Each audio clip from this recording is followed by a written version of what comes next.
right now, well, most of my life I haven't met an alcohol I don't like yet. I keep looking, but I haven't found one yet. Amazing. Okay, guys. We've been chatting about this on the show for ages, but in the unlikely event you don't know, this week's guest is Kevin Eastman, who is a comic book artist and a writer best known for being one of the co-creators on the Teenage Mutant Ninja Turtles with Peter Laird. So I'm just absolutely like gobsmacked that you're here.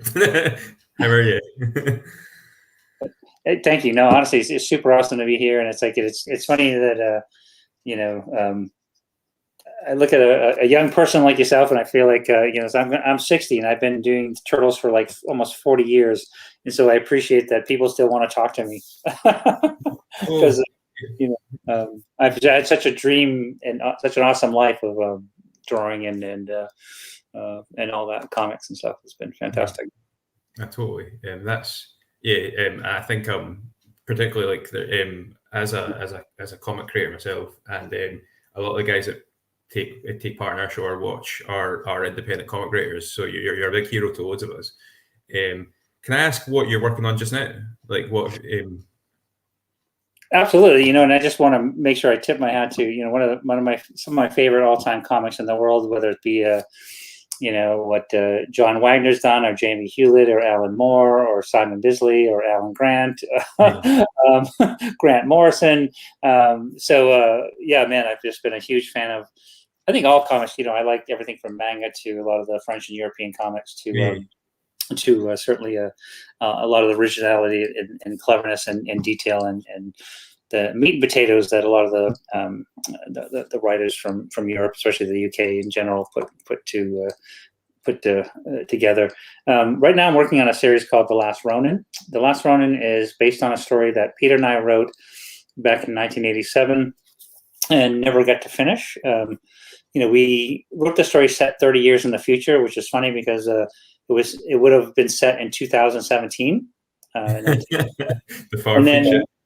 Yeah, so isn't that crazy? So by the time then many things transpired, and I had spent the last probably 12 years working on an IDW comic series, a turtle comic series, and my friend Tom Waltz and I we produced basically with IDW 100 issues of the Turtles, and we were sort of looking like, what do we go from here? Where do we go from here as a story? And I said, well, I have this idea from 1987. I'd like to dust it off, rewrite it, and then take it into something we can bring to life. And so we've done. We're finishing up 4 issues, but there's a 5th one that'll wrap it up. But that's been all consuming for about the last 2 years. So it's been fantastic. That's exciting stuff. It's certainly in preparation. I was trying to get a couple of copies just, and it's so hard to get over here. It is. To quote my local comic book shop, the Little Shop of Heroes, it is the comic at the moment. So just couldn't get a hold of it. No, that's and that's such a huge compliment, because it's one of those things that when we it was an original idea that we had back in the day, and we sort of revamped it and brought it. And you never know how it's going to land. It's either going to be because the best part of my job is I've been supported by fans like yourself and fans all over the world, which allow me to live this childhood dream of writing and drawing comics.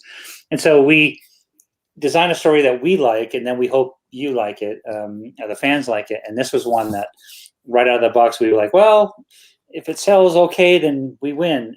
But it was really mind blowing that it's been received as well as it has been received, and we're quite quite humbled, to be honest. It's been such a fantastic, after all these years, it's still doing something that's original and that the fans are supporting is quite special. Well, like you said, 40 years, almost 40 years. You've made a big dent and a big impact in the lives of so many comic readers and writers and creators. What when you look back at your career, is there any particular bits that you do nod and smile at and think, that's one of my prouding achievements? One of the most fantastic and most special moments. And I guess, specifically the Turtles, as all Turtles history goes, would be the first Teenage Mutant Ninja Turtle movie, when we had the incredible Steve Barron as a director of the series, and of course Jim Henson, the legendary Jim Henson, making the costumes and bringing it to life. And that was made they produced everything in the Creature Shop in London. If I've had to point out to one moment that, besides the fact that, Peter and I created a comic and we get to draw our comic, and that was our childhood dream, being huge fans of Jack Kirby, so we get to spend our life drawing comic books. But that being the number one highlight, sort of things like the first Turtle movie were one of those things that was just the perfect storm of awesomeness. So is there, if I flip that question over a wee bit, is there anything that you look back and you go, oh, like why did we say yes to that one? Well, no, it's funny because it would be like some of the Turtles, some stuff that we liked a little bit less than some of the other stuff. Some stuff we liked a little bit more, but it's sort of, it goes back to the way I grew up reading comic books. It was things like, whether it be Batman or Daredevil or the Avengers or X-Men, there was always different creative people coming in and out and doing their version of those characters. Some you liked a bit more, some you liked a bit less. And so with the Turtles, there were moments that I think it was perfect. It was a perfect storm, like the first Turtle movie, and some of the other things, and some that was just sort of like, kind of missed that one on that one. But luckily we have fairly forgiving fans, and they with high levels of tolerance, I guess. So that's amazing. I know time's short, and thanks for coming on. I was going to ask, so our podcast is all about comics and beer. Yep. So we just like to get in a circle and chat what we've been reading and what we're drinking. I know that you've done a bit of time in breweries in the past and things like that. What's your go-to beer, if you have one? Well, it's like there's so many, and I joke that there's rarely an alcohol that I've met that I've not liked. I'm quite enamored by it, and have a family history of enjoying the drink, from being a kid and drinking the cheaper stuff and trying not to throw up, to getting all a little bit more refined. But some of my favorite memories, I'd say point 1, 2 is my good friend Simon Bisley, who lives in Carterton, and when I would go to London for work, he would come down for a visit, and we'd go, I'd always stay sort of kind of Covent Garden kind of area. Yeah. We'd sort of go up into the middle of the theater district and eat dinner, then we'd hit a pub. We couldn't pass a pub with going in and having a drink, and then we'd see if we could actually make it back to the hotel. A few times we came close to not making it. But no, I'm a big fan of, I like, not like IPAs, I think have a really interesting taste. I actually like a lot of English beer, and certainly Guinness is one of my favorites. Courtney and I get to go to the Guinness factory and have a proper Guinness up at the top of the place. And that was fantastic. Black and tan lagers. It's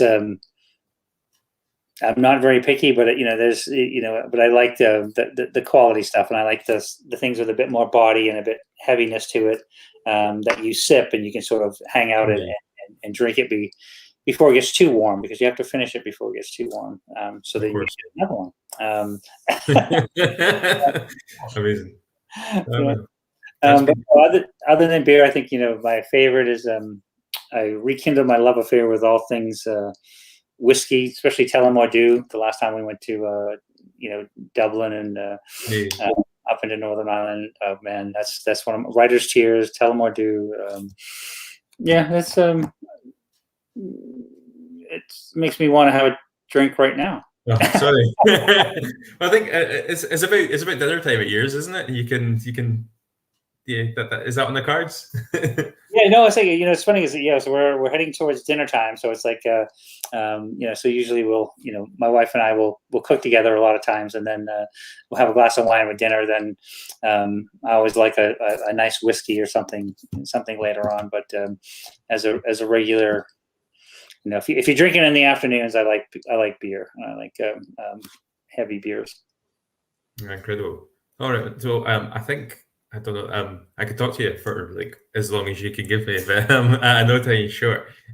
Thank you so much for coming on the show. Absolutely, no, and I know it's like when we schedule some of the press junket stuff, it's always fun. I like to talk to a lot of different people because it really is like, especially in the year or two that it's been, we've not been able to go out to shows and meet people in person, which is something we always liked so very, very much. So I like doing these so we can still talk to fans. But I'd be the same. My wife usually will, at some point, she'll start banging on the door and goes, "You're talking too much." Because I do. No such thing, right? You're fine. So have you got any shows coming up? Have you got anything that you can? We actually just started booking shows for 2022, and because it's even here in the States, there's still the Delta variant. There's still questionable things that we worry about. We've been vaccinated, us and our son and stuff, but we just to be safe. But we don't want to be in a situation where we might infect somebody else. You know what I mean? Like carry it on to. So, but we'll have a proper schedule for next year soon, and it'll be up. If you go to KevinEastmanStudios.com, it's our main website, our fan site, and you can sort of see where we're going and what we're doing there. So. Excellent, man. Thank you so much. It's been a pleasure to meet you. I hope to speak to you again. Thank you. Pleasure talking to you. So let's talk again. We'll have a beer next time. Absolutely. We'll actually have a beer and we can. Yeah, absolutely, man. That would be incredible. Cool. Speak to you soon. Nice talking with you.